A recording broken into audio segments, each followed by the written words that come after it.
ఎట్లుండబోతుంది జూబ్లీస్ elections? ఇన్ని రోజులు కూడా అభ్యర్థి లేడు అని చెప్పి బీజేపీ పార్టీని అన్నారు. బీజేపీ పార్టీ కూడా ఇంతకు ముందే మామూలు ఎలక్షన్ జరిగినట్టు దీపక్ రెడ్డిని కూడా అనౌన్స్ చేశారనమాట. ఇన్ని రోజులు టైం ఎందుకు పట్టింది? ఎట్లా ప్రచారం చేయబోతున్నారు? మా పార్టీ కంటే చేసిన చెప్తాను మా సిద్ధంలో ఉన్నది. ఇంకా అంటే మా ఇన్స్టిట్యూషన్ పంపించుకుంటే మాకు స్ట్రాటజీస్ ఉంటాయి, అన్ని ఉంటాయి. కాబట్టి ఆల్రెడీ మా వాళ్ళందరూ పనిచేస్తున్నారు, కింద స్థాయిలో పెరిగినారు. ప్రజల యొక్క వాళ్ళ యొక్క నాడే తెలుసుకుంటున్నాము. ఈ రోజు జూబ్లీహిల్స్ లో అభివృద్ధి కుంటుపడిన విషయం అందరికి తెలిసిన విషయం. మీరు రోడ్లు చూడొచ్చు, డ్రైనేజ్ సిస్టమ్స్ ఉండొచ్చు, ఆ ఇరుకు సందుల్లో ఉన్నటువంటి ఆ అవస్థలు చూడొచ్చు. దాన్ని బట్టి మీకు అర్థమైంది. ఇంత అభివృద్ధి లేదని చెప్తున్నారు, ఇవన్నీ నాలుగు బాగాలని చెప్తున్నారు, డ్రైనేజ్ బాగాలని చెప్తున్నారు. అదే మాగంటి గోపినాథ్ గారిని 3 సార్లు జూబ్లీహిల్స్ ప్రజలు ఎన్నుకున్నారు? ఈ గత 2 సంవత్సరాలు ఎవరితో చూసి ఎవరితో ఓటేశారు. ఇంతకుముందు కూడా కాంగ్రెస్ ఏ విధంగా గదిలెక్కింది, అబద్ధపు మాటలు చెప్పి గదిలెక్కుతున్నారు. ఆ విధంగానే ఆయన 2 సార్లు గెలిచింది. అంతేకాక మరి ఏమైంది? ఆయన ఒకవేళ అభివృద్ధి చేస్తుంటే మరి ఏమైంది? ఎందుకు డ్రైనేజ్ సిస్టమ్, ఎందుకు రోడ్లు, ఎందుకు కరెంట్ పోవడాలు, ఆ ఇబ్బందులు ఎందుకు? అంటే ఇంత అవపడుతున్నా ప్రజలు ఎందుకు మరి ఆయనకి ఓటేస్తున్నారు? ఆ ప్రజలకు మేము అదే చెప్తున్నాం. ఎవరితో నుంచి ఆ మోసపూరిత మాటలకు మోసపోవద్దు. ఇప్పుడు సమయం వచ్చింది. బీఆర్ఎస్ కి ఓటేస్తే వేస్ట్. అయినా బీఆర్ఎస్ చేసేలేదు.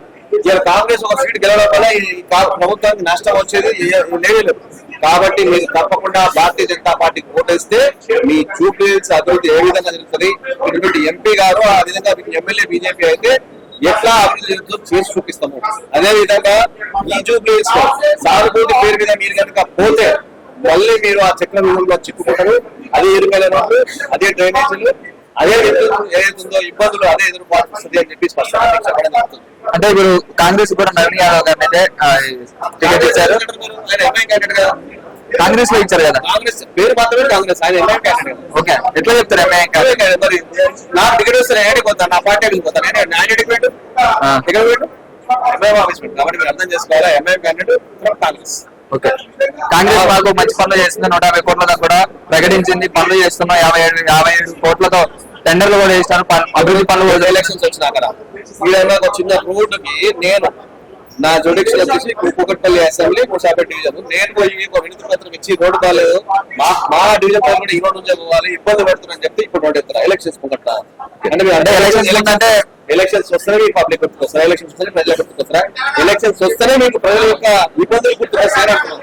అంటే ఇందులో కూడా బీసీలకు మంచి చేస్తున్నామని చెప్పి కూడా ఒక బీసీ అభ్యర్థి కూడా ఇచ్చినట్టు కూడా తెలుస్తుంది. బీసీలో వల్ల ఏమైనా గెలిచే అవకాశం ఉందని మీరు నిజంగా బీసీల మీద ప్రేమ, కపట ప్రేమ చూపి కాంగ్రెస్ పార్టీకి ఉద్యోగం చెప్తున్నారు. మీరు బీసీలుగా ఈ కపట ప్రేమలు అవన్నీ మానుకోండి, అన్ని పోయినాయి. మీరు నిజంగా బీసీలకు చేయాలంటే ముఖ్యమంత్రి బీసీ చేయండి. బీసీలు లేదా స్వాతంత్రం వచ్చినటువంటి 77 సంవత్సరాల్లో ఒక బీసీ వరకు లేదా ఉమ్మడి ఆంధ్రప్రదేశ్ రావచ్చు, తెలంగాణలో కావచ్చు, ఎందుకు బీసీ ముఖ్యమంత్రి చేయలేదు అని కాంగ్రెస్ పార్టీ అడుగుతున్నాను.